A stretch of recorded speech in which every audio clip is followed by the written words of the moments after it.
খুব গরম পড়ার আগে নারকেল, সর্ষে, পোস্ত, কাজুর যা যা রেসিপি আছে তা মন ভরে খেয়ে নিন। এরপর তো গরম পড়লেই সেই এক আমডাল আর হালকা পাতলা খাবার। তো সে যাই হোক, আমরা তো বাঙালি, বাঙালিদের এই হালকা পাতলা খাবারে কি মন ভরে? আর প্রত্যেক বাঙালির মনে গলদা চিংড়ির প্রতি একটা গভীর ভালোবাসা আছে। সেই গলদা চিংড়ির সাইজটা ছোট হোক বা বড় হোক, গলদা মানেই মুখে একখান স্তরা হাসি।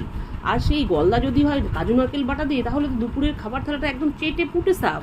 প্রথমেই মাঝারি সাইজে কয়েকটা গলদা চিংড়ি নিয়ে কাঁচি দিয়ে ওপরে শক্ত খোলসটা কেটে দাড়ি গোফ ভালো করে কেটে নিলাম। এবার শিলে আন্দাজ মতো কালো সর্ষে, নারকেল, কাঁচা লঙ্কা বেটে নিলাম। প্যানে তেল গরম করে চিংড়িগুলোকে হালকা ভেজে নিয়ে তুলে নিলাম।